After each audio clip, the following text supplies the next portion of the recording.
in her life. She shows her fears you can learn, and then you see she overcomes them, and it's about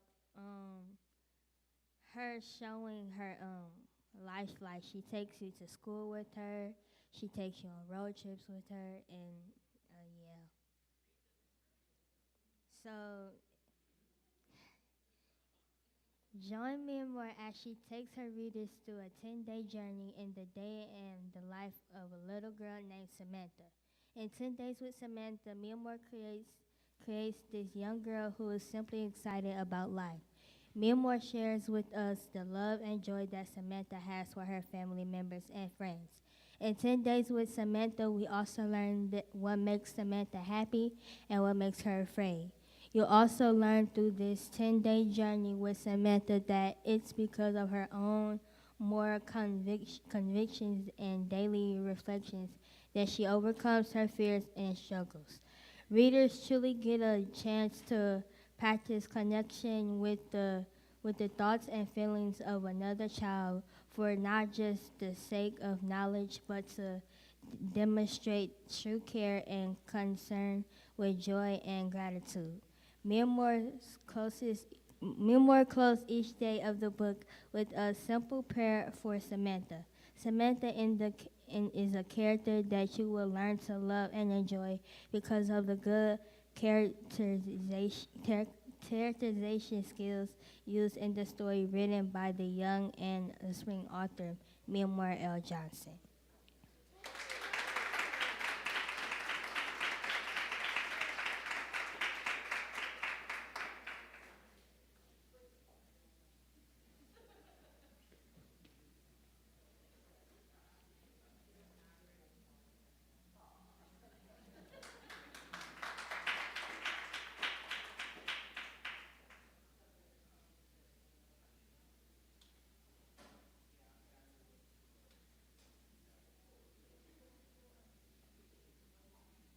So if you hadn't noticed the orange shirts back there, now you know.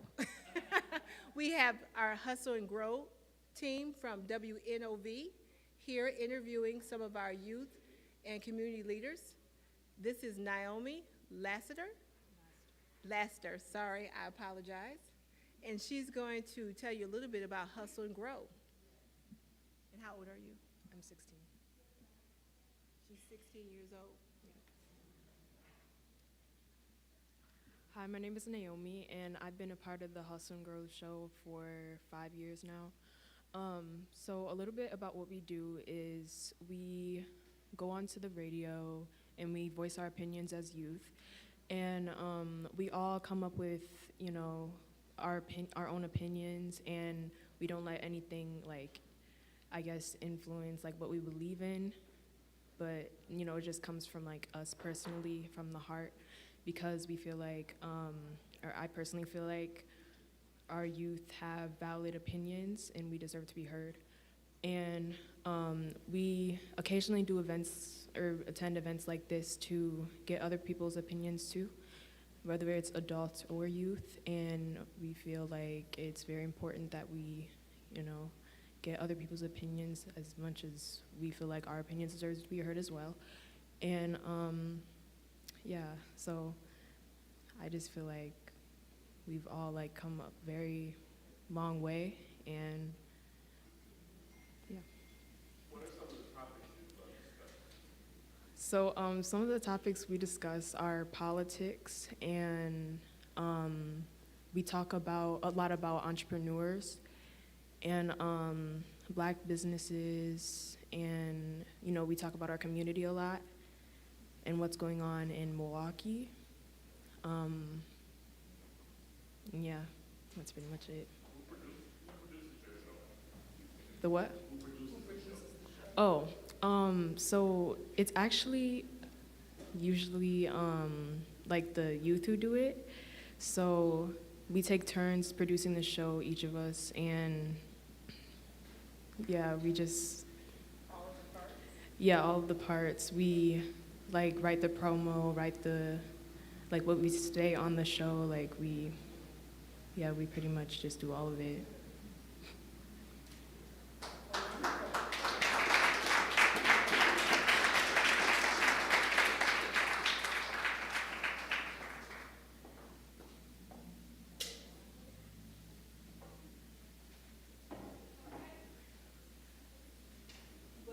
I'm not sure if you all got the flyer, but we are celebrating the voices of Generation Z and the millennials. We have another young voice who'd like to tell you a little bit about her advocacy. Or is it two? The Felders?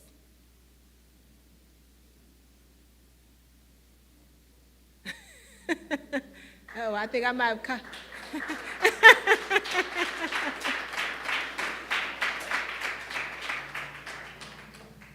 and we're proud to say they're new NAACP youth and college members.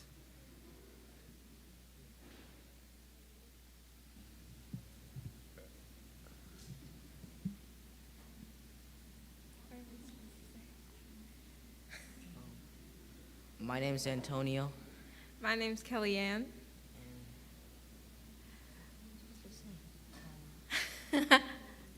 So for I think a year we've been like working with the youth summit to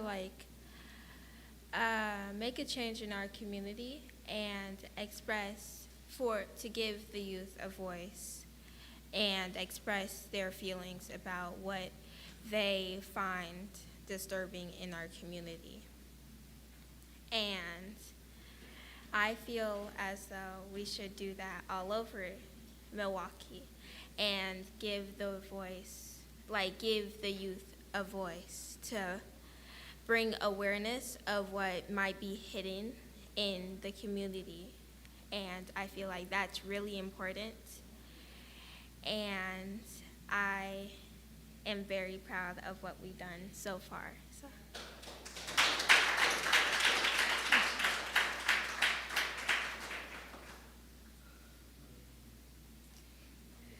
Yeah.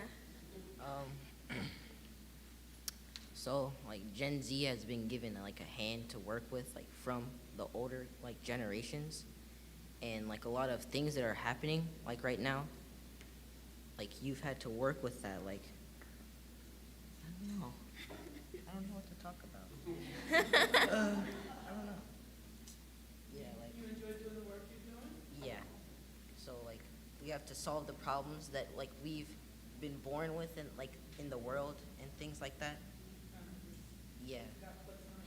Yeah, like things that have been placed on us from the older communities and the older generations that we have to solve in the world, like that the older like generations haven't solved, and it's now our problem to solve them. So. All right.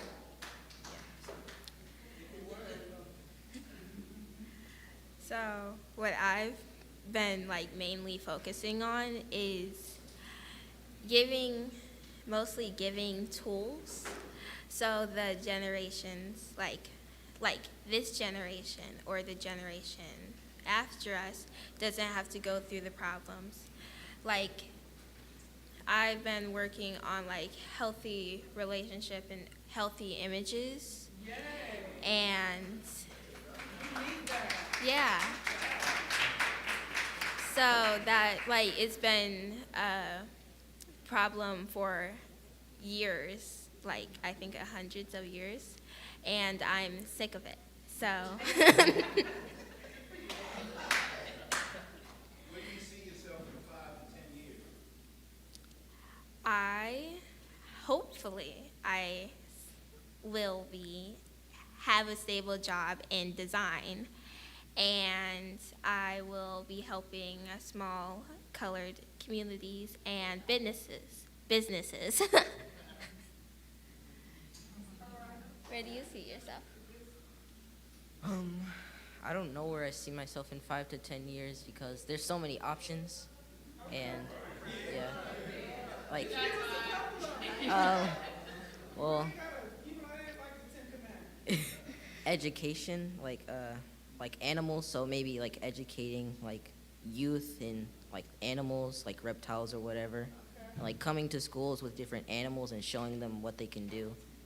Yeah, and like animals can also help us in our daily lives. Like a lot of things have like you can look at nature and reincorporate in your life. So I think that would be cool to do.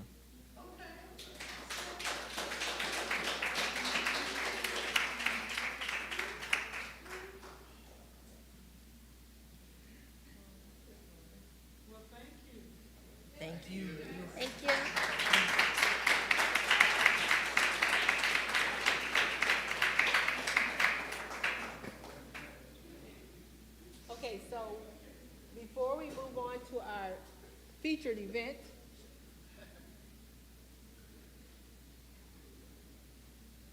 I'm sorry, there's a discussion going on over here. As you know, we don't do this work by ourselves. It takes collaboration. As they say, unity in the community, according to the NAB vets. So, Kellogg Peak Initiative, has been one of our partners, and one of their young men is here to share some of the things that they've been doing in the community. Would you like to come, please? And then we'll have our feature event. Oh, I'm sorry. Mina's coming too.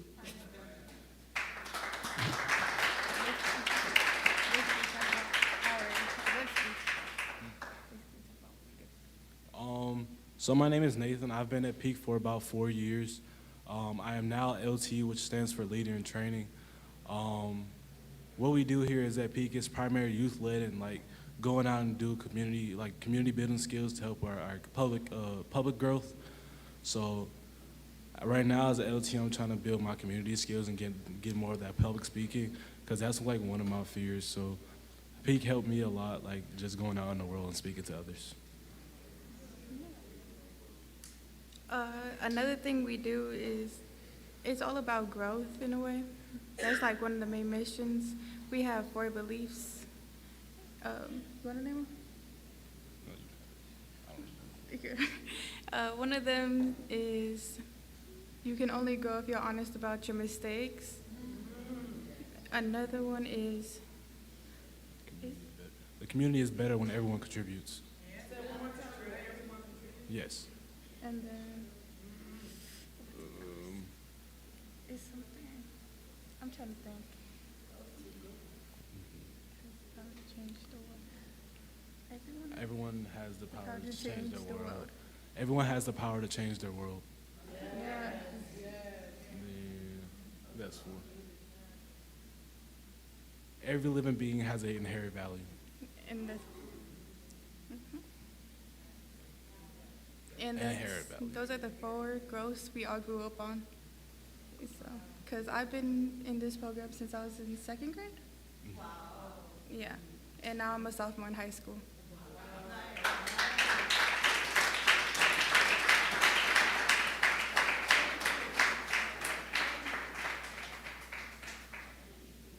We thank you for your service to our community. As you can see, you know, they say the youth are our future. The youth are now, right now. They're doing things right now to make a difference.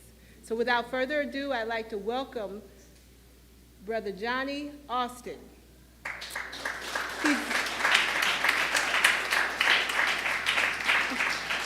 This brother here, when he tell you about himself, you would think he had been here like 2 lives. But I won't go into it. Brother Johnny is our moderator for our event today. Our event is called the Youth, Our Power, the power of our youth voices. I'm sorry, you guys, it's been a long couple weeks.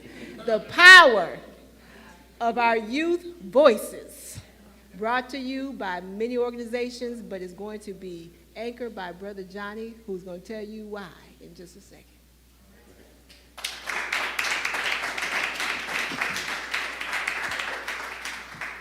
Hello. Good afternoon, everyone. I'm Johnny Austin. I'll start with, so I served my country for 8.5 years as a signal officer. So thank you to everyone. Thank you to everyone who served. Happy Veterans Day. I'm a proud Milwaukee native, born and raised on the east side of Milwaukee, went to Washington High School. I got my inspiration to want to serve from my mom. My mom kept me in the church every Wednesday and Saturday, volunteering at the church's food pantry, helping her cook and dish out clothes. Currently, I serve as the senior ward and vice president for my lodge of Prince Hall Masons. And also, I am the vice president for the National Black MBA. Just got my MBA in December. I'm also currently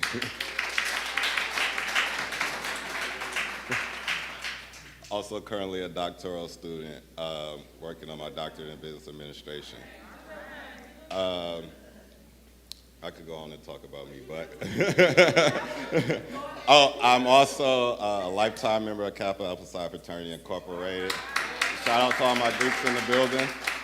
I'm gonna snap back into what inspired me to serve my mom. So I started working with youth. I remember growing up, there were very limited role models. So I decided that I was going to change that. So I started with the Be the Change program, working with the youth during that summer program. If anyone's not familiar, basically it teaches young men what it meant to be black, also as a credit recovery program. I also taught at MPS for 2 years before I decided to leave for the service. Come back, went to corporate America. I still wanted to be a part of working with the youth, so Microsoft Teals had a program where it took IT professionals and partnered them with a classroom. So of course I went back to Washington, my high school, and helped the teacher create a curriculum that would benefit the students to help them get ready for the field. So without further ado, I will bring the people, the panelists, the youth, Generational Z, the panelists.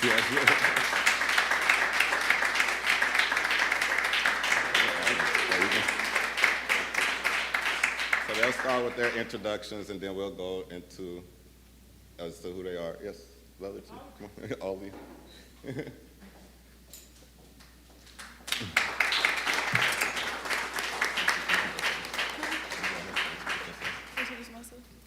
My name is Sierra Lee. I'm the UWM Black Student Union President.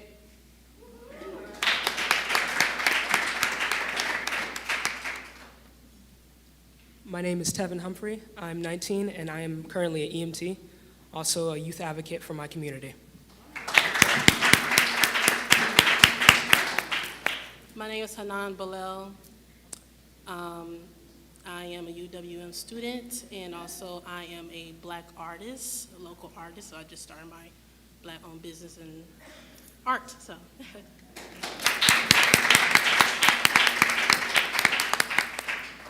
So, could each one of you tell me what part of community activism that you are most passionate about, and how did you get to that point? What inspired you? Oh, I'll go first. Mental health. I think mental health is very important. It's not talked about, especially in the black community, and we overlook it a lot of the times. Sometimes we push it under the rug, and I think it needs to be talked about more. That's why I do meditation every Monday at school. I also incorporate, and I try to incorporate meditation in my daily life, because with me being in college, it does get stressful, and I feel like we all here for the same thing, and if we come together and try to, motivate each other to just keep going and try to come up with solutions and ways to battle mental health, it'll make everything a lot easier. For me, it was a topic of generational curses. I am a person who loves to break chains, old ones especially, and changing the cycle that we've gone over years and years regarding that. My favorite thing is youth advocacy. I started this about a year ago. My family brought me to a Dream Team United event where we were just giving out food, and that's where it all started. I met different figures from all over the community, Von Mays, Saquana Taylor, and it helped me reach out and learn more about my community, as well as how I can best support it and be there for it.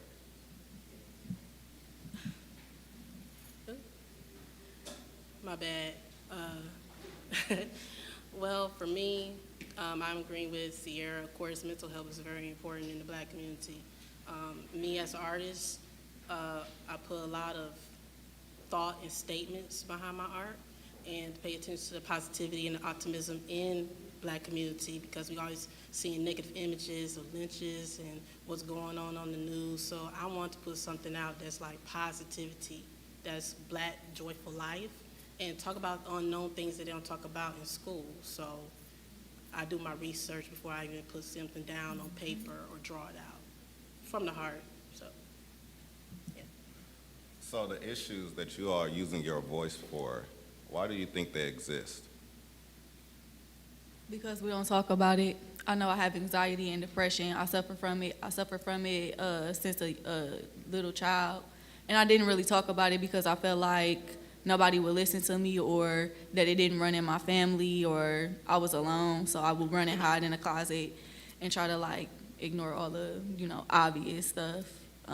And just like really having I'm the oldest on both sides. So it was really hard because as the oldest child, you're looked up as a role model. So you gotta be strong. You gotta have tough skin. You can't be looking too sad. You gotta just keep going on with your life.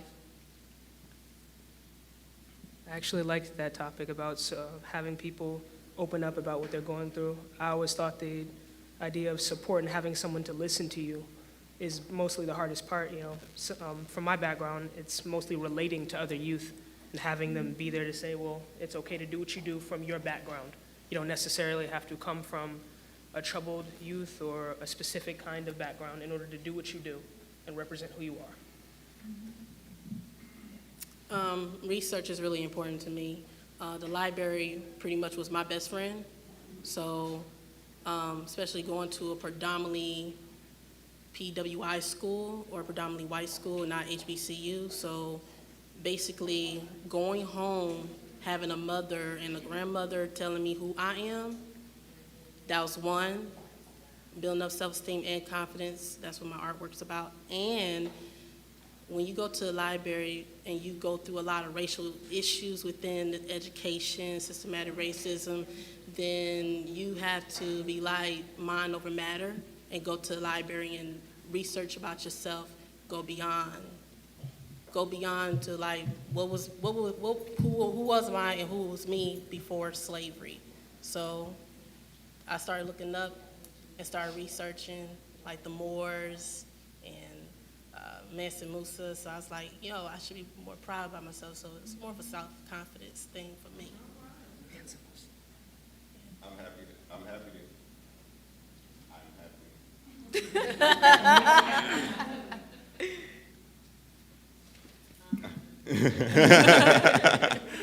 I'm happy to hear that mental health is very important to the three of you.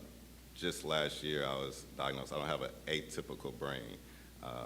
So everyone knows I have ADHD. And growing up, there was a very bad stigma attached to that. So last year, when the psychiatrist said that, I kind of looked at her like she was crazy, like, no. But which I'm gonna ask leading to my next question, my childhood heroes, Bill Gates and Steve Jobs both had ADHD. So I started to look at it like, it's okay, it's not bad. It just means I think outside the box and I got a superhero power. So I would like to ask the next question is, who inspired you growing up? Like, who were your heroes? My mom is my hero. I love my mama. I do. I grew up in a family full of women, so all I know is to go get it. You put your mind to it, you could do it. Like, I'm a go-getter, I'm a hustler. You tell me to do it, you dare me to do it, I'm going. Like, I'm not stopping. I don't care who I gotta go through to get it, I'ma get it. Like, it's a motivation thing, it's a hustler thing. You gotta have a mindset because your mind, it affects the outcome of everything. You think negative, you're gonna get a negative outcome. You think positive, you're gonna get a positive outcome. And my mom just motivated me like to open up more and to open my horizon, and expand my knowledge and go deep and go get it. I'm sorry. Man. Oh, what was I saying? Okay. I have quite a few heroes, whether it comes from Obama or Barack Obama or John Lewis. The idea of, I just love that one quote he said. Oh man, it was a philosophy that he said, no matter what you see, if it's not just, if it's not right, and if it's wrong, do something, say something, and get in trouble. Good trouble, necessary trouble. And everything that I do is just towards that one goal. Change something, move it. There's a reason why what's going on in this community is happening over and over again. Yep. I had a conversation with my aunt talking about the Kia boys.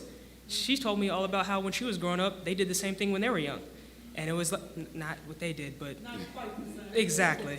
But they were around the same thing, and I feel like there's a pattern.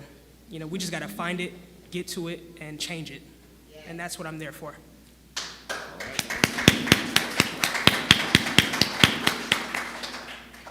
For me, growing up, besides my mother and grandmother, I listened to a lot of Nina Simone. So I had to, you know, you always got to look at somebody and then a reflection of you. And of course, our people, black people, we can be hurtful towards each other because we were taught to hate each other throughout slavery and that Willie Lynch stuff. So I had to, when I was growing up, you know, it was basically getting criticized of being dark melanated. So it's all about your mind. And my mother said, well, how you think you got into slavery? Because somebody take over your mind, that's it, right? And so my mom put on Nina Simone, and Nina Simone was very bold and open-minded, and she spoke truth. And then Lauryn Hill was another inspiration for me, because I love the Fugees. And just growing up on some good music, like old school music that just had a lot of messages, you know what I'm saying? So basically, I have to say musicians that spoke their truth in their art, because I'm an artist. But also, I love Jean-Michel, is it Jean-Michel or Jean-Michael Basquiat? It's one of my favorite artists. So he was an abstract artist, and he was full of mysterious statements behind his work. So I was taught to go left while everybody going right. I'm not trying to keep up with everybody, you know what I'm saying? That's not what I do, so that's it.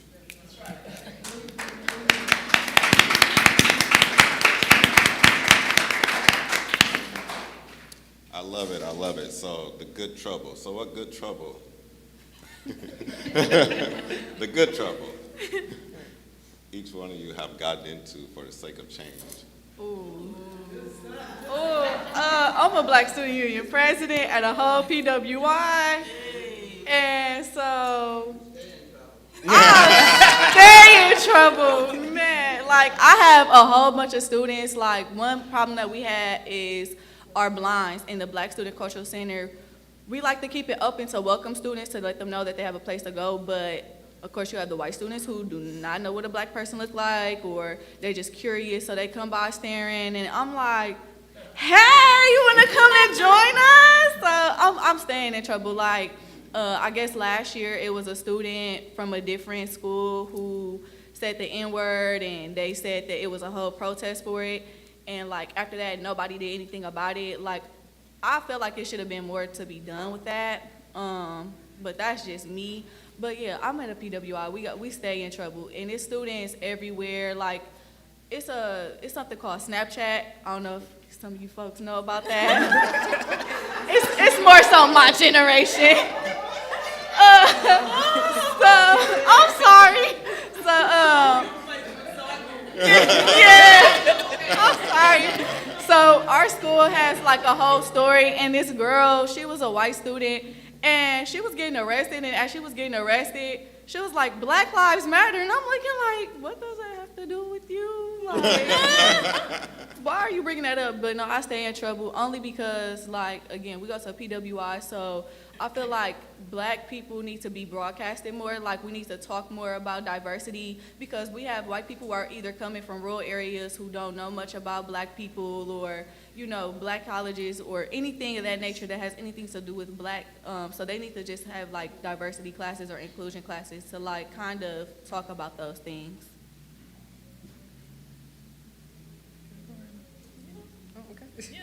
I actually like that topic regarding diversity. One time I got into good trouble for me was actually at my school. I went to St. Francis for 4 years, and I faced probably the hardest diversity issue.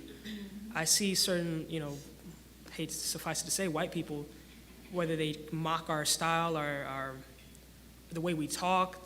I did hear a couple of them saying the N-word at sometimes, you know, you hear it. Mm-hmm. And until you're really conditioned in that mindset to do something, you just go on about your life, and it's not the right way. I waited 4 years to my final year to finally do something and say something. I finally had the voice to do something. I tried to wear a Black Lives Matter shirt at my concert just to show representation of where I come from, the year I had been through, the changes that I had made. And they told me I couldn't wear it, and I was upset. Luckily, my family was there, and I had people who supported me, who called quite a few people, and they came there and made their stand. And with that, I was able to make a speech at my graduation. And apparently no black person had ever made a speech at that school. And so I guess that I was the first to do that. And I look forward to,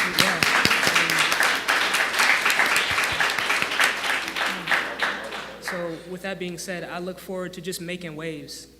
Everybody's, so calm and everything when it comes to issues like this. There's nothing to be calm about. This is an issue. So, sorry, that's my bad. Go ahead. That's what's up.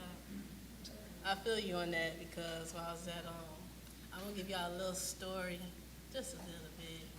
While I was at Concordia University of Wisconsin, of course, it was predominantly white, and I was the president of the multicultural student group. That's why I met Dennis Biddle, the original Negro League player of the Negro Leagues, and he was just giving us history and stuff. Only thing is that after my mentor died, Mitchell Milton Sr., God bless his soul, after he died, and the new guy who came, no name, black guy, but unfortunately they used him as a key to get me out as president. And sometimes they could use your own who will get weak mentally and basically use them to get you out of being president or any type of positive image. And knowing that it's in a predominantly white school, it's like we need a black student group, or we need a multicultural group. To make a long story short, they used him to get me out, and they kicked me out without a vote. I was not aware of it. We was kicked out of our room, out of our office. We had a big office, and we went into a small cubicle room. They even was watching me on the computer, 'cause I had cameras in the computer while I was doing my homework in the office. Yeah, it was such a conspiracy against me. And then always being the only black in class, oh, that's real fun, right? You gotta defend yourself, and, or you say an answer and the correct answer, they say it's incorrect, and then go to the white kid, say, yeah, no, that was correct, Jimmy, thank you. It's like, wow, like really? Then you have to keep your composure. But thank God I have a strong black mother, because she came up there and she didn't play no games. No. And, black mamas, they special, man. Especially when they come up there and fight, they can be by themselves. That's an army right there, you know what I'm saying? And so after that, went to Community Journal. I did a background story of it. Of course, my story got blocked because to cover up the presidents, but at CUW, and cover up, to carry the image at Concordia University. So I never spoke about it again, but here I am speaking about it now. But what's consuming is that's my good trouble. However, I like to use my mind before I even react to something. And my mom said, let's always have a game plan. And I said, okay, how I could do this game plan? She said, don't worry about it. You just walk in your beat, and I got you from there. So that was my good trouble right there, and ever since it's been history. So there you go.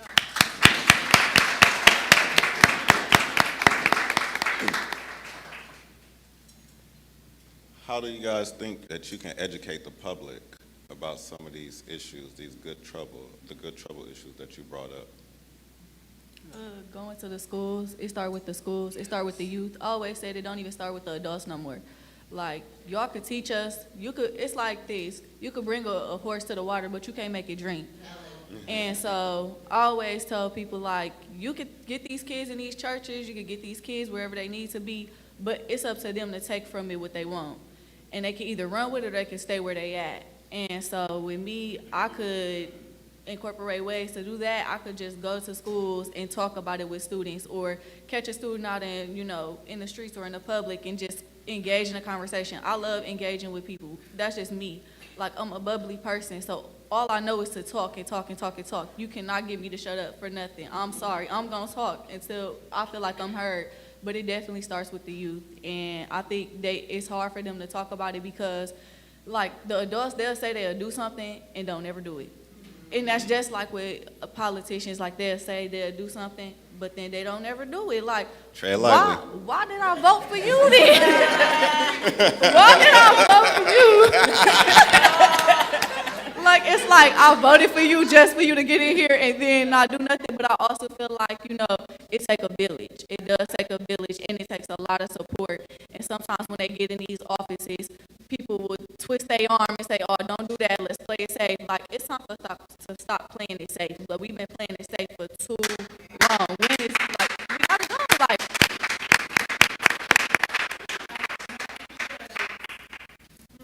So how we stop playing it safe? So once we elect this person, how do we hold them accountable?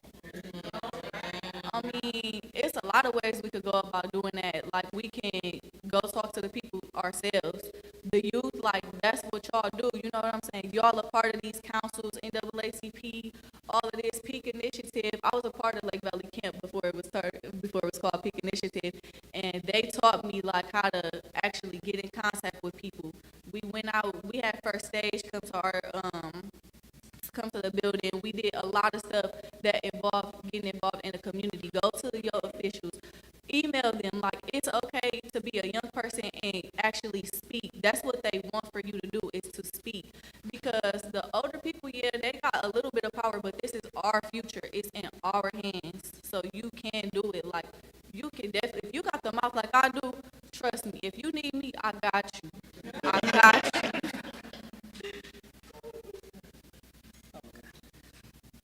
One thing I've always wondered is I see all these organizations out in the community, and I'm wondering how can we get them all to form like a united front. I remember this one movie called Judas and the Black Messiah, and one group that I thought kept thinking over and over again is the Rainbow Coalition. If we could get something like that, and not just Milwaukee, but everywhere, we can form a group that can not only support one another but support ourselves. So that way we won't have to be so self-reliant on these governments or these politicians giving us these false promises.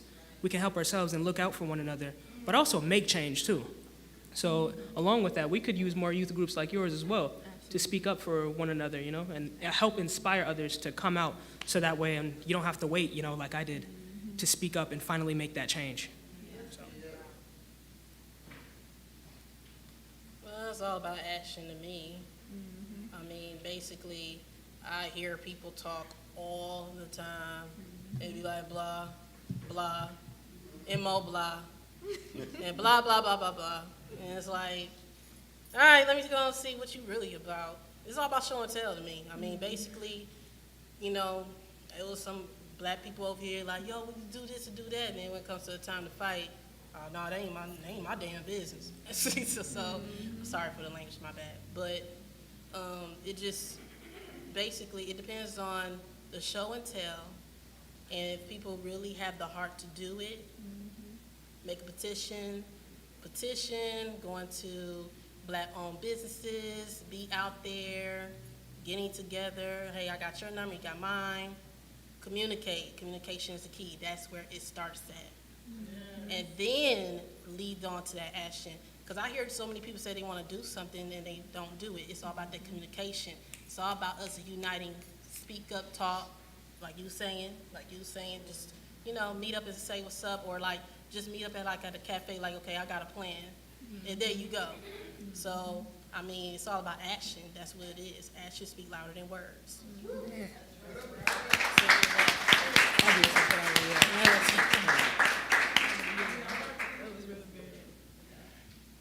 So we talk about action. What barriers do you foresee in the future of your work that you're doing, and how do you plan to overcome them?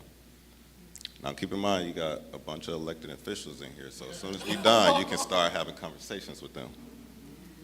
I see a lot of barriers in my way, but I don't let that define who I am. I'm gonna keep on going. But I mean, as far as barriers, we face a lot of obstacles in our life, and I feel like, it's how you overcome them. It's ways to get around it. But as far as, what do you mean by barriers? That's what I want to know. Whatever will stop you from completing your task, your goal, anything, like you said, can be an obstacle. So what do you foresee, or what have you seen that has been an obstacle that's a barrier to stop you from doing the work? A barrier is my anxiety. Like, my anxiety is really bad, but I have people like my godmother and my mom that tell me, like, hey, keep going, ignore what's, on your mind. Because sometimes, like, I'll be like, oh, I'm going to do this, I'm going to do that, and then it don't ever happen because my anxiety, I let it get the best of me. but it's basically a journal. Like, I journal what I want to do, or I have notes throughout the day, and if I get it done, I'll probably reward myself. Rewards is the biggest thing with me. If you get it done, reward yourself, because one thing about me, I'm gonna overwork myself. I don't like doing that. Like, I don't know how to say no. I don't. And I gotta start learning how to say no. I'm just now learning how to say no and turning down offers, because a lot of stuff not good for you. It's really not. They just want to take away your attention from what you really got to do. So I'm gonna learn to say no sometimes.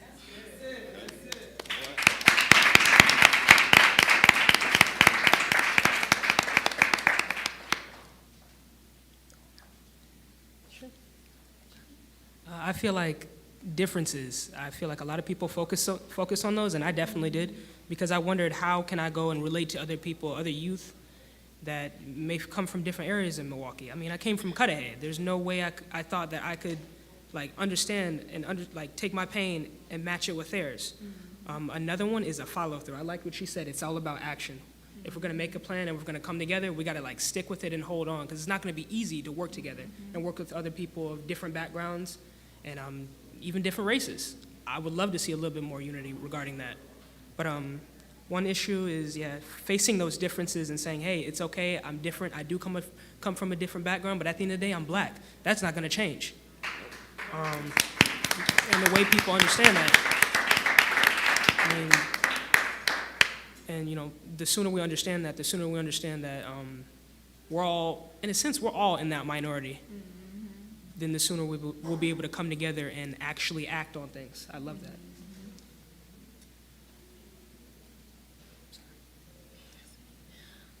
Obstacles. Repeat that question. Repeat. So what barriers or obstacles do you foresee? We talked about a few of them. What's your plan to overcome them? Well, for one, I appreciate obstacles. The reason I appreciate obstacles is nothing but a test.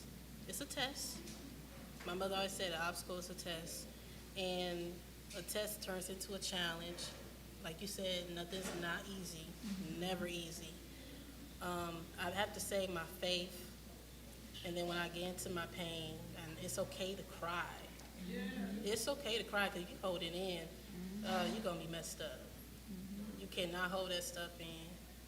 I've seen people, they put their pain into the alcohol. They put their pain to drugs. They put their pain, I've seen it.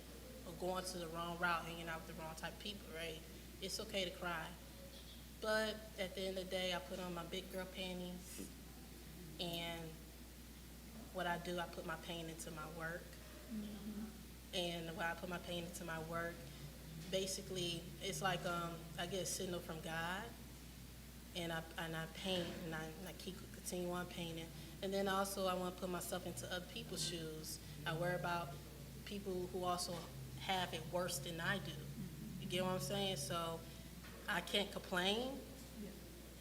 And with changing the barriers, I mean, basically turning a negative to a positive, of course, being productive. Because I could go the wrong route.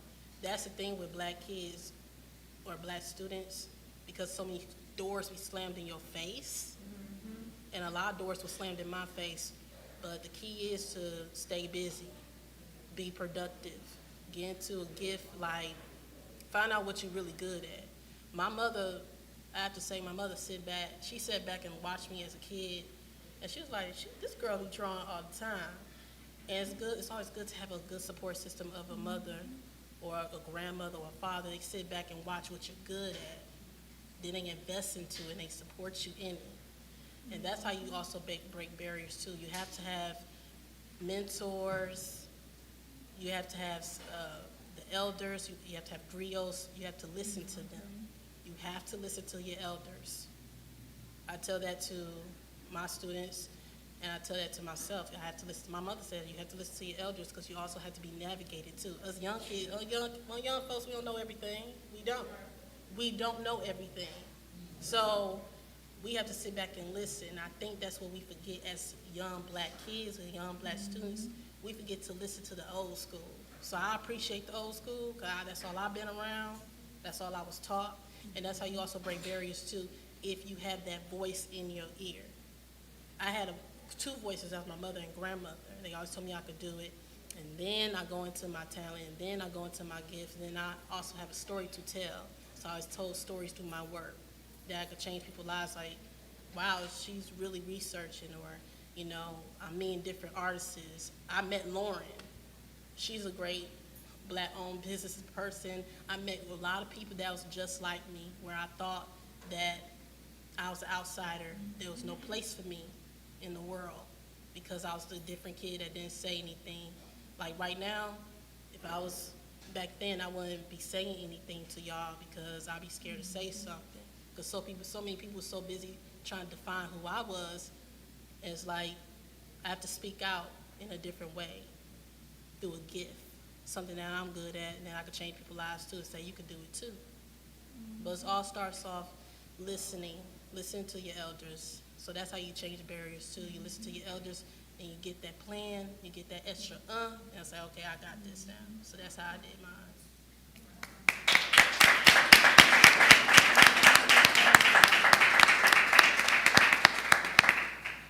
I wanted to say this, that your generation has the potential to make the biggest impact. You guys are the X factor in every election. There are some people out there who would like to silence y'all, but the polls are not based on even my generation. They're based on people who still have a landline.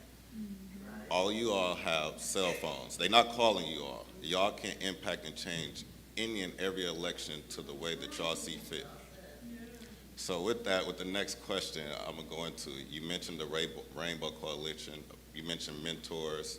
How do we build those connections, build that bridge to connect the young and the old, as well as connecting different community groups or different community leaders so that we can have that impact that you all spoke of? Much like she said, going to schools, at these different events, you network. I went around to those different tables and I tried to figure out what groups they're from. I asked, you know, what's this for? What's the name of this title? Where did it come from? Where did it originate? Why is it here? What's your purpose? And see if they can come to another event, see, you know, if I can come to one of theirs, and just find out where you guys all are in the community. Yeah. Okay, yeah. Just like what Tevin said, basically email. I'm good for looking something up. You're not gonna give me the wrong answer. I'm gonna go get it. I wanna make sure it's correct. Oh, you said it's correct? Okay, cool. I just wanted to, you know, double check. Like I met with Senator Lena Taylor at her HBCU college fair, and I loved it. And I was like, oh my gosh, I did not know about this. And she was like, yeah, we've been trying to get it out there. And I'm like, I could get it out there by social media. I'm on social media all the time. So yeah, like networking, basically looking up people, even if you gotta look and scavenger for their Facebook or their Snapchat, their Instagram, whatever, or going to their office. That's me. I like to go in the office. I want to see you person to person. I want to see you face to face, so I actually know if you're serious about what I'm serious about. Patience. That's it. Patience. Because a lot of people don't have patience to give you time of day. You sit down like, oh, okay, I got, no, I don't have time. No, I have this time. No, I have this. Make it quick, kid. Make it quick. Patience.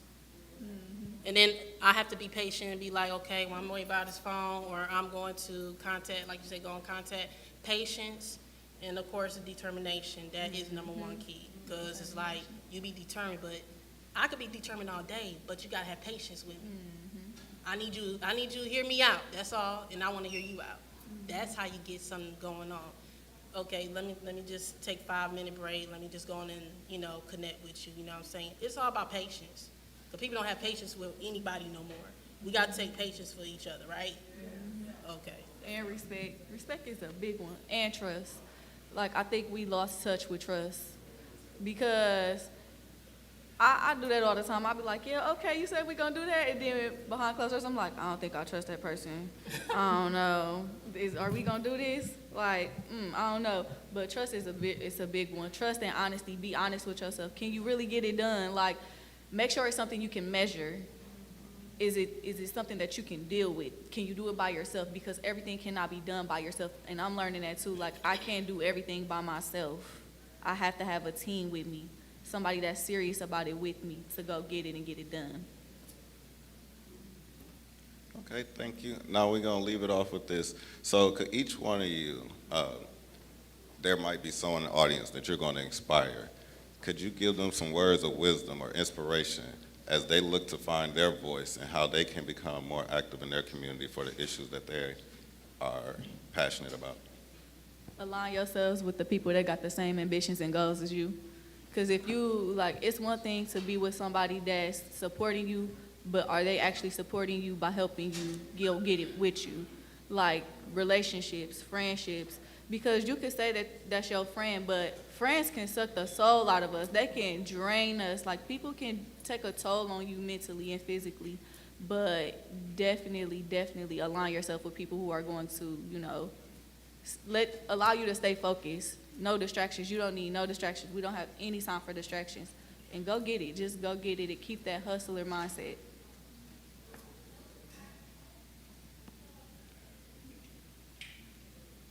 Don't think about it, just do it. The longer you think, the more you find reasons not to. And you got to give yourself credit. I mean, if you see something that's wrong, you have enough common sense to know that there's something wrong here. There's something that maybe I can do to change it. Just do it. Never wait.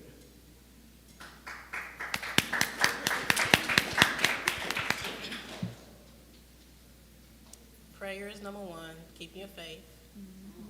Always keep your faith no matter what, because a lot of things happen to me and I've seen miracles in my life. So I know God is real. There is a breakthrough.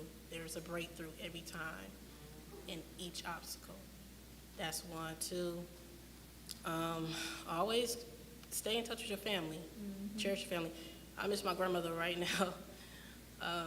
Man, I miss her so much. Always be with your family and like just talk to them, rap to them, especially your grandparents.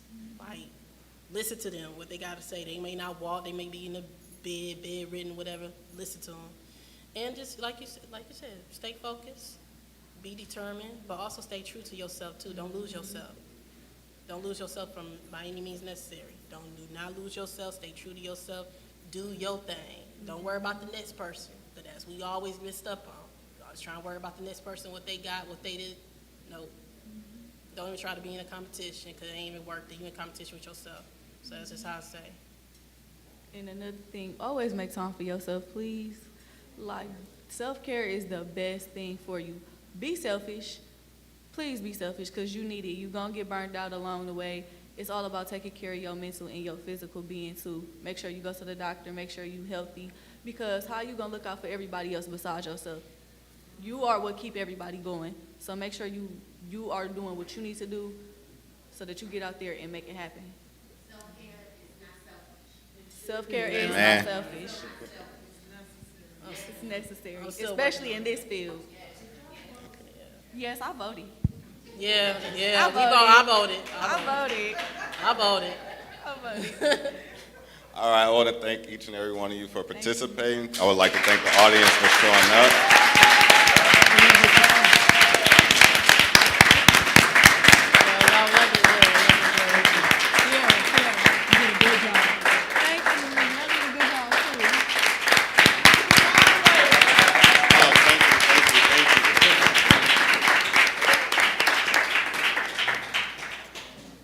Wow. All I can say is wow. Man, I thought some of y'all was up here for a moment there. Thank you so much. Thank you. Yes, the future is safe. Yes, I was just going to say, please ask questions. But we want to start with the youth. So I know it's scary to be able to ask questions in front of such a stellar group of adults. But these adults are here to hear from you. So to give you an incentive, back there, $100 is on the line. Yeah, I know I'm loud. Okay, so what? You have already filled out the registration card. That's one chance of winning $100. If you have any questions, And my little baby said relevant questions, but I'll take any questions for the panel. You will get another chance. Young adults, sir, first. You will get another chance to win $100. So for every question, here we go. He get it. He get it. He gets it. I just get so like frustrated at like a very like optimistic like glass half it's half full, right? Half full. I just think like so many people in the world today are negative. Like as you were saying, you look on the news, like it's only like the crime about Milwaukee that's shown. That's like at the forefront and not the positive stuff. And that leads outsiders to have stereotype prejudice views of the city and its people and perpetuates unjust systems. So since coming to the city, I really wish young people would just like petition the news networks, you know, if you're going to show the shooting, the reckless driving, show the positive stuff too, so people stop being racist and prejudiced towards people. Yeah. So,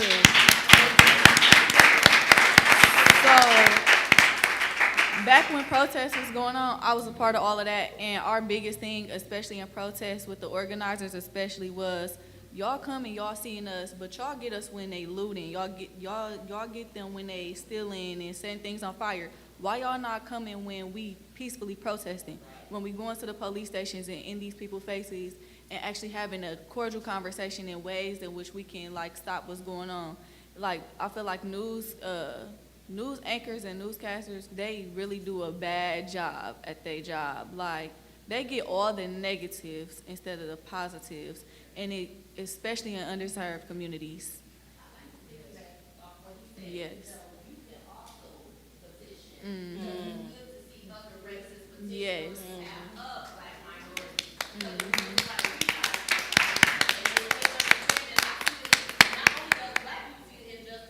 White people see that too.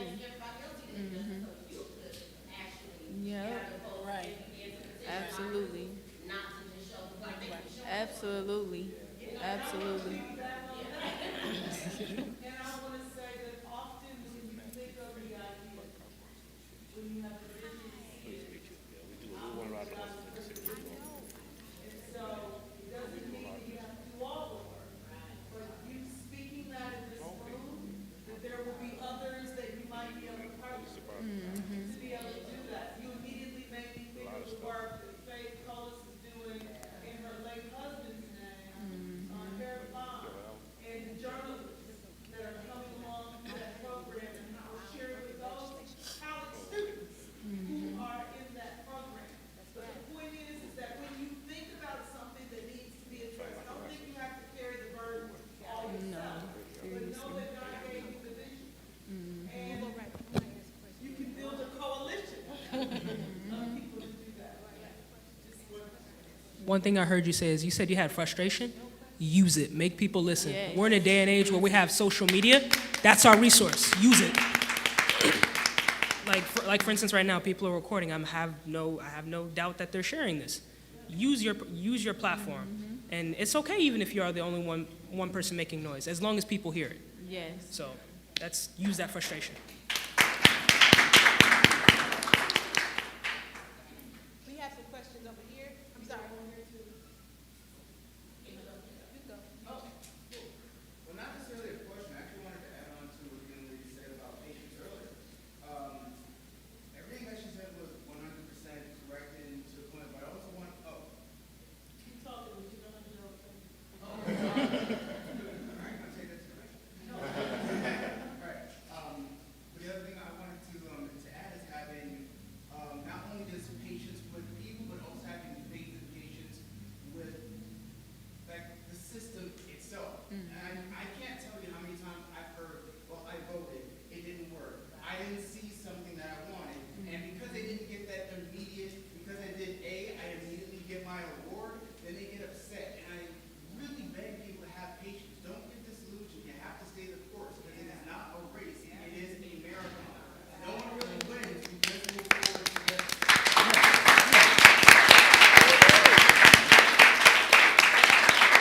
To add on to what you said, too, somebody always told me, Miss Rhonda even told me too, you have to play the system in order to beat the system. You really do. It's hard, but if you like, what I started doing is, like, I'm in school, so when I don't have classes, I go to somebody else's class. I be like, what y'all learning about? Oh, y'all learning about that? All right. Because my tuition paid for it anyway, might as well sit in on the class. So I've been sitting in on the class and just taking in so much. You take in so much by going to other people's classes. And I'm just sitting there like, wow, I didn't even know that. You learning for yourself, but not for only yourself, but for others as well around you. But playing the system in order to beat the system. Knowledge is power. The devil is always in the details.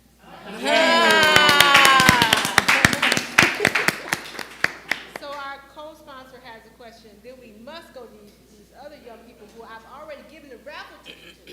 So please, yes, Ms. Faith Cole is our co-sponsor from the Milwaukee Urban League.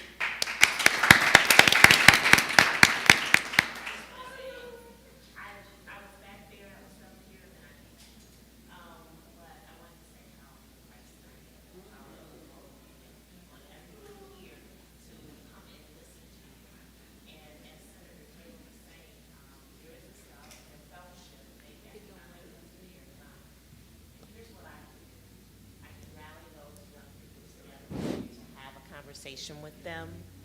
I can rally those young reporters together so you can have a conversation with them. I'm a member of the Wisconsin Black Media Association. You do not have to be a member of media to belong to that association. All of you should be there so that those people in broadcast, print media, television, can hear your concerns and get to know you, and you can develop relationships. It's all about relationships. And then there's a representative here along with me from WNOV Radio. Y'all gotta leverage us. Y'all gotta leverage Black radio and Black media, okay? So.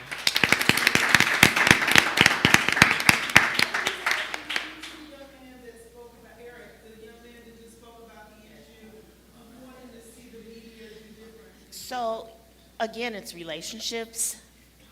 On their websites is the name and contact information for the general managers. You can ask for meetings with the general manager and the editorial team of print, broadcast, and radio. Okay? Yes, sir.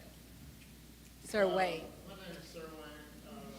I'm recovering from drugs and alcohol abuse, guys. I was young like you guys also. And one of my things, I love people, but sometimes friends can be a downfall for you. I got turned on to drugs, was a so-called friend. Okay, and I guess to make a long story short, I was really successful when I was young. The grace of God, I have God now, but when I was younger, I was just getting money. I owned condominiums, drove Jaguars and all that. But the thing about it is, my trap was the so-called friends that I thought was a friend trying to drugs. You think that a friend would give you something that a person. So I tried the drugs and I was getting addicted on them. So for you guys, what's something that you might share some of y'all downfalls where it's almost like I'm saying, you can be successful, but it be traps along the way. Friends. My friend, listen, Dr. Johnson to back me up on this, I just told my mom and I just posted on Facebook, we use the word friend so loosely instead of looking at what the definition actually means. And instead of me saying, oh, that's my friend, I say, oh, that's somebody I associate myself with. That's somebody I acquaint myself with. And most of the times we use it so loosely because we feel like, oh, that's my friend. Why? What did they do? How is they supporting you? Because this rapper named LaRussell, he's really big in California. He said in his song something about our friends turn us on to drugs, but then when we need the help to get away from it, where the help at? Where are our so-called friends at? And I had to think about it like, yeah, where are our so-called friends at when we need them in times of need like this, in times of prayer, in times of injustice, in times of just we wanting to cry on somebody's shoulders. And so, you know, I don't even have friends. I have acquaintances. I have family. I have my family. My family are my friends. I'm my own friend. I just want to say this last thing. Before older people, okay, yeah, I might tell them a person like the grace of God is better. But when I was younger, I was facing 9 years.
So when you come across those people and you feel, man, I don't think this is right, but don't do it.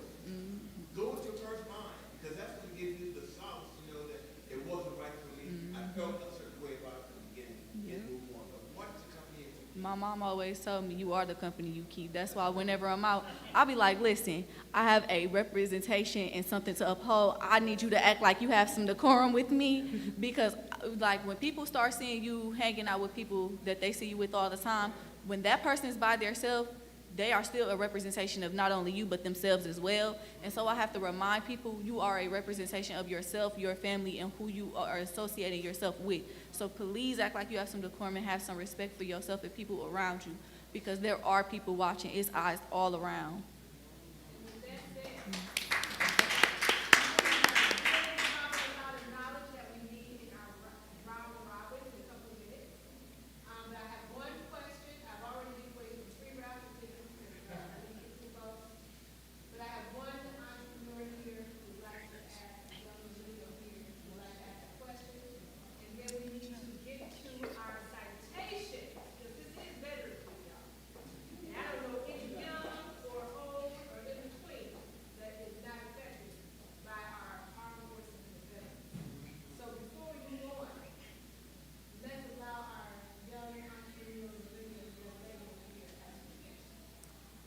So, I'm very, very, very happy to hear you guys talk about self-care and giving back to the community. But I know possibly all of us have dealt in a situation in which we were moving along, but the people around us that we love and we know can go further, they just weren't ready with that. And I want to understand where you are at your point in life and how you handle having to have a different relationship with the people around you in your community so that you are able to still keep going forward but not necessarily let go, because you have to sometimes go and maybe they'll follow you, and there's different kind of ways you balance that. And I'm just wondering, how are you guys balancing that if you've dealt with that right now? I lost a lot of friends along the way. I think a lot of people don't realize that people come and go. Life is life. It's a marathon. It continues. As the late Nipsey Hussle always says, the marathon must continue. And associates must know, and acquaintances must know that we have different struggles. We have different ways that we go about coping with things. And when I first came back to school, I told my people, I said, listen, I'm going to have zero to little contact with you because I'm on my time. I'm on grind time. As us young folks say, I'm on demon time. Like, I'm a go-getter. Like, I need you to keep up with me. If you can't keep up with me, then this ain't for you. This is not for you. Like, I'm going to keep going how I go. But I lost a lot of friends. But after, yes, associates. Thank you. Associates. I lost a lot of associates along the way. And when I thought about it, I look back and the only person that I had was my family. I lost everybody else but my family. My mom, my cousin, my little sister, my godmother, everybody was there. And as I look around, I'm like, I gotta stop using that term, friend, so loosely. But we lose a lot of people in our lives, and it's how we go about it. It's how, like, when they told me they was dropping me that day, I was literally on my way to Senator Lena Taylor's HBCU fair, and I'm like, oh well, where the next bus at to wherever I gotta go to? Like, you gotta go on about your way, you gotta go on about your day, and not only that, but in silence you could cry about it, but don't cry too long. Don't cry too long. Stay blessed and always pray, because when you lose people or you lose stuff, it's gonna always be multiplied. It's always gonna multiply. God has something in store for you. He's going to show up, and when he does, he's going to show out. And he's always done that for me, and I'm so grateful for where I'm at right now. And that's why I ain't never shed a tear over nobody that I lost, unless they was family. But I've never lost a tear or none of that, because I know that God always gonna give me somebody better. I have something to add on to that, too. I learned with friendship. Actually, I do appreciate why I like when people keep it 100 with me. You know what I'm saying? Like, if you say, like, well, I'm just friends with you for a little bit, or I'm friends, or I'm just here to kick it with you. It's like people just friends with you for a season, but you will find like one or two roots at the bottom of that tree that's gonna be like, I'm down with you. I do have like one or two people that I'm still cool with up to this day. A homeboy I've been cool with since 6th grade, and he in the military right now. We grown. We talk about, man, you remember this? So, you might have, you know, fake. There's gonna be some fake people, and there's gonna be some real people. It's up to you how you gonna pick and choose these people, and that's how I look at it when it comes to friends. My mom always said, sit back and watch the show. That's what I do. Don't say too much. Just, just sit back and watch the show. Like, let me see how you move. You don't say too much. You see how a person moves, then like, okay, are you gonna be the same the next day, or you gonna be like, I'm down with you, I'm still the same on me. You know what I mean? So that's what friendships is about. It's that you move the same way. If not, you go and get out of my face. So it's cool. One thing I loved hearing from all of you was the thought of losing friendships, but my idea is you don't lose friends. Friends lose you. Yep. They lose the sight of who you're becoming. And, if they're losing sight of that, then they shouldn't have been there in the first place. That may have been what may have been holding you back from becoming this new person, and there's no growth without discomfort. So trust me, that's your growth. My mama always told me, girl, you the prize. Yep. I need you to know that you the prize. People, you didn't lose them, they lost you because you have something going. It's a vision in all of us that a lot of people don't see because they either want to dim that light because they light not bright enough for us, but like I just told somebody, everybody has their own trials and tribulations, and they also take that out on you because they feel like because you the happy one, you could take all of that. But I'm here to say, I'm stepping back. Sorry, Johnny. You're fine. It's your voice. I'm going to just add to when we talk about friends. I know we've shed a lot of negative light on friends, but I want to spread a positive light on my best friend, Sam Coleman. Sam has been with me since I can't even remember, but through right, wrong, thick or thin, he's always by my side. No matter what I go through, he's going to stand there. I can call Sam, ask anything. He's going to move mountains. He's going to go through valleys to make sure that I'm good, and vice versa. So there are good people. You will encounter them. And maybe out there encountering so many bad ones, you're going to recognize a good apple, and you're going to hold on to that apple. With that said, thank everyone.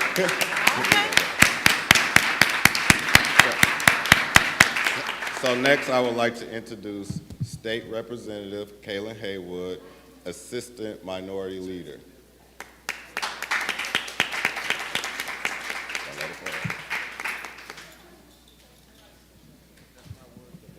Well, good afternoon, everybody. We can do that one more time. Good afternoon, everybody. They turned the lights back on. Cool. Okay. Just before I get started, I am State Representative Kaylin Haywood II. I represent the 16th district, which is here. So welcome to the district for folks who are here visiting. But just want to say really to my peers, I get confused as a millennial all the time. I am not a millennial. I am a proud Gen Z. So amazing job. Amazing job.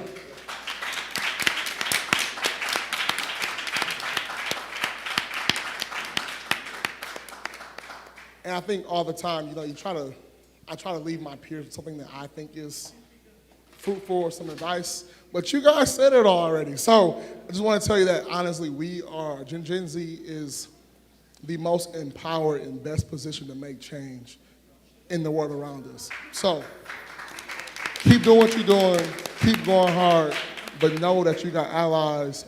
We got co-conspirators in the mission to change the narrative and change the world around us. Whatever you need, we got you, but we love you and keep going. So also here today to present a citation. We just had Veterans Day this past Friday, and this is my second Veterans Day citation today. I actually gave a citation earlier today to celebrate the life of a resident, Robert Mosley, who transitioned this last week, who was a proud veteran, but proud game changer in the district and the Harriet Park community. So I'm here to do another citation for our vets who we so appreciate for your service to the country, because nowadays you're volunteering to do that for the most part. So for the young people who are getting in the service, for Johnny, who is my uncle, by the way, for getting in the service, they are there because they truly care and want to protect and serve this country, so we appreciate you.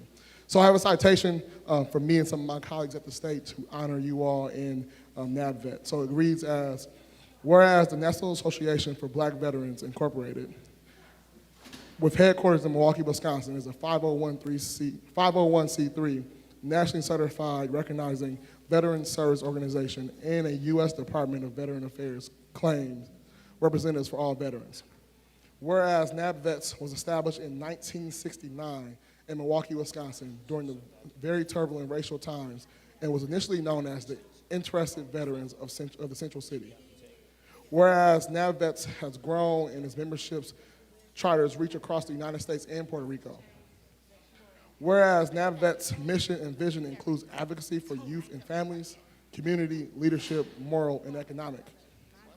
Whereas NABVETS currently provides strategic advocacy with Congress, federal, state, and other local agencies and organizations on behalf of all veterans, but particularly African American veterans, women veterans, veterans that are disabled, homeless, incarcerated, and with unlimited means.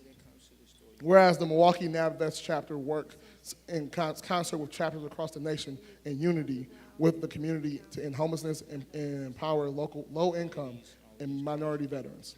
And whereas NABVETS advocates for disadvantaged youth in all matters related to their successful passage into adulthood. So therefore, it's a long thing, I know. Therefore, be resolved by Senator Lena Taylor, Representative Dora Drake, and myself.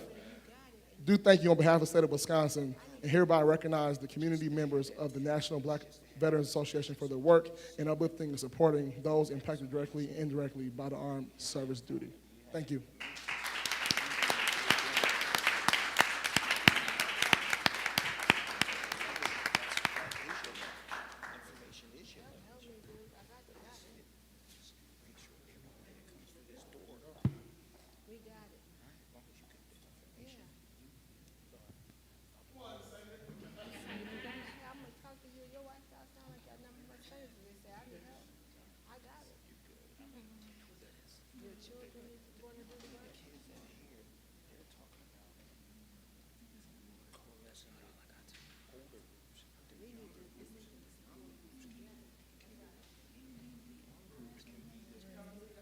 That's all I'm giving. That's fair. That's fair. That's fair assessment.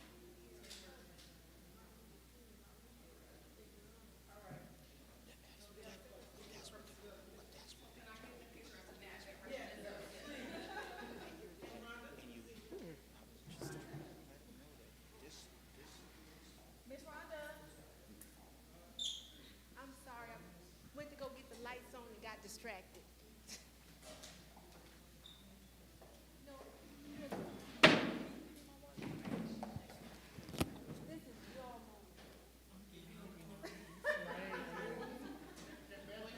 I thought when that light was down, it was over. I was like, okay, well, it's time to go. And I was like, they're shutting us down.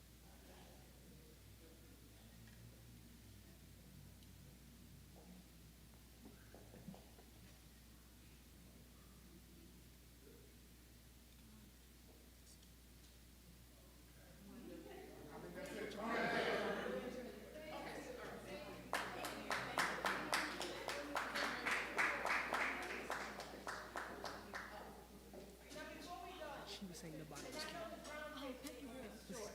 But I've only been doing this youth work for a little while. I've been in the community since I worked for this lady right up here for a long time ago. But youth work a little while, I've only been doing the youth work a little while. My mentor was Commissioner Hattie Daniels, and we decided to go Commissioner Hattie Daniels Rush. We decided to go youth, I think last summer, and I decided to go NAACP, I think this past March. And she passed in April. So I'm learning this pathway. And I'll tell you that there has not been a session that I've been in, a meeting that I've been in, where people have not needed scholarships or resources. And Senator Taylor has been talking about the Farm Bill and HBCUs and resources for people since I hit her office in 2013, 14, or whenever. So I cannot let this moment pass, because I know some of these people on this panel have said to me, we need additional dollars. I've met with folks in Marquette and Beloit. We need additional dollars. And then we have a young man here who says, we need additional dollars. So if we can just give her 30, 40 seconds to talk about, Kojic seconds, to talk about additional dollars for young people. Well, first of all, thank you, Rhonda. I wish that I had the dollars. I don't. I'm just telling you about the little bit that I know, and I know I mentioned it to Rhonda because one of the young men that got up and spoke to us said he wanted to work with basically what came to my mind is veterinarian concept. I forget your name and what you said exactly. But when I heard him, immediately I thought of, I don't know how many of you are aware, have you heard about the 1890 scholarships? Raise your hand if you have. So the 1890 Dora, we know you heard about them because I be telling us about them all the time, right? But the 1890 scholarships are scholarships to the historical black colleges. And in particular, you get 4 years tuition. You get room, which is where you sleep, and board, which is what you eat, fees, tuition, room, board, books, computer, software. College students, is it something that's been missing in that group right there? Of if you get all those things, that's a blessing. Except you have to go to a HBCU, and you have to major in agriculture. So, young man, when you said you have a desire to do something in veterinarian, I want you to come up and get this packet, because in this packet is information about the 1890 scholarships. You're welcome. And I want you to know that there are also tribal colleges. It's called the 1994 scholarship. Now, you don't have to be black to go to a to a HBCU and get this scholarship, nor do you have to be Native American to go to one of the tribal colleges, but you do have to major in agriculture. But guess what? Computer science is a part of agriculture. Computer science. Guess what? Business administration is a part of agriculture, because a restaurant, a juice kitchen, guess what? Thank you so much, Representative. All of those are a part of agriculture. Last thing, how many people know someone who has diabetes or high blood pressure? Raise your hand. What's the first thing that the doctor tells them they need to do? Change the way they eat. Eat right. Guess what a dietitian is? Somebody majoring in, guess what? Agriculture. So you got to think about it differently. Because I'm going to tell you on behalf of all the parents that are not here, 4 years tuition, room and board, books and fees, a job, they running you on their back to that school if you can get in. They're going to fill out the application. So these applications give you an opportunity, or not, may not be the application itself, it just may be the links so you know what schools are involved. And then I'll end with, I heard you all talk about being engaged. So in these packets also, anyone who wants one, are things to learn how to be involved with government. So we have a program. How many people have heard of the program called the Senate Scholar or Page 4 Day program? All right. This is for young people. So young people, Page 4 Day, you can be middle school on up and experience an opportunity going to Madison to see what pages, that's the sergeant's office. Those are the people who help. Legislators, you know, we might be on the floor and we might need lunch, or we might be on the floor and we might need a file in our office, or things along those lines. Or you might get ready to come on the floor and they say, excuse me, sorry, this is only for legislators. You know, so the page staff works to help everything function. So in this packet also is information on Page 4 Day program. Come on, baby. And there's information on the program, the Senate Scholar Program. It's a whole week that you get to go to Madison. It's for the young people, mama. So the young people can go to Madison and learn about government. Listen, if government is going to work for us, we need young people to work the program. Okay? And so last thing in here is a packet about at the federal level. They have a program for you to participate in Congress, to be like what I just talked about at the state level, to be able to have that opportunity to participate. So what I hope that you will do is take this information and that you will continue to look into these things so that you can utilize these opportunities, not only for you, but be an ambassador and share the information with others. God bless.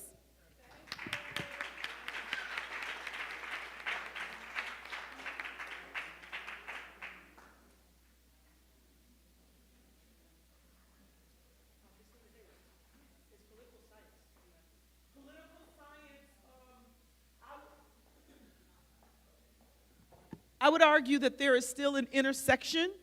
I would argue even with political science with agriculture. Why? Because the Farm Bill was what? A piece of legislation. And in the packet, I have something that says how a bill becomes a law. So learning even within whatever field you're in, there is often a legislative arm to that field, right? And in agriculture, what's the only industry, y'all, that didn't stop during the pandemic? Do you know it? Agriculture. So I would argue, yes, sir, because they always get a farm bill. You hear about welfare, some people call what the farmers get that, right? But in the end, those subsidies that farmers get make it possible for them to be able to, keep farms are hard to keep going. But the short version is, I believe there's an intersection there. There's an intersection in journalism. Next time you up at 3 o'clock in the morning on a Sunday, turn on channel 12, and you know what you're going to find? The Farm Report.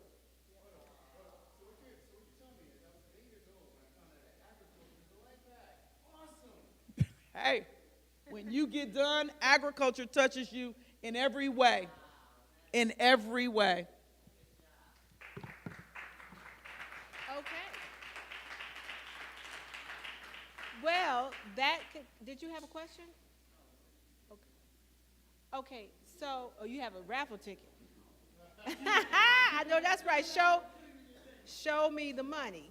So at this point, ladies and gentlemen, can I get a time check? 4:19. We have concluded the feature of our evening, which is the youth panel. This is supposed to be a youth-led conversation. I hope that we've met your expectations in having the youth lead the conversation. We had some lively discussion, and unfortunately, a lot of our youth had to get home because they do have school tomorrow. We had hoped that we can have a round-robin discussion where we would do like a speed dating. And so we still have that option if you'd like, or we could go on with this. I mean, we have some youth who are in the room now who are entrepreneurs. We have some elected officials who are here who might be able to, and some entrepreneurs who are here. Like I have Ms. Linda Conyers here, who has operated a heck of a newspaper for a long time. Woo, woo! We have Ms. Rhonda Hill here, who has done a lot of great things in healing and spirituality and does amazing things in race relations. And so if you're looking into mental health and healing, she is your girl in terms of teas and potions and lotions and, and actually mediating a lot of different wonderful things. We have Commissioner. County Supervisor Willie Johnson, who's been here a couple of lifetimes leading us on and bringing on new dignitaries and electeds and very successful ones in that manner. So we appreciate you. We have State Representative Dora Drake, who is leading our newer millennials, and she's our Black Caucus chair. And of course, our State Senator Lena Taylor, who is also a history maker, woo-hoo, in so many ways. And as you've seen, the reasons why. We have Miss Karen Nelson and her husband, and of course, Sir Wayne, who does it in so many ways. So we have a lot of you, and Dr. Johnson here, who has done some great things in education. So I hate to keep going on and on, but we have some people here, and Mr. Felder and his children, and his wife, who is a business improvement district leader. So they're leaders in business, and also I see we have an elder here with her hat and her glasses on, who I do not know, but I could tell. Yes, ma'am. Yes, oh, yes, ma'am. School board. Yes, yes, ma'am. Yes, ma'am. Say that. So if anybody know youth and the things that go on, we know you do. Yes, ma'am, Miss Woodward. So I know that's right, she said.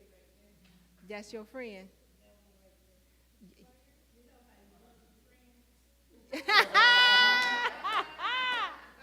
Well, thank you so much. I've read about you and I've never met you, but my pleasure, and I thank you so much for being here and stand in the gap for us even now. So if you like, we can convene in our little circles and talk. A lot of you know each other, right? So let's just have an old-fashioned get-together here. We have some young entrepreneurs here who are a little bit shy, and we had little tags on us. And if we like, let's just turn the music up for the American Black Holocaust Museum, and let's just talk, okay? So we'll turn the music up and do what we do.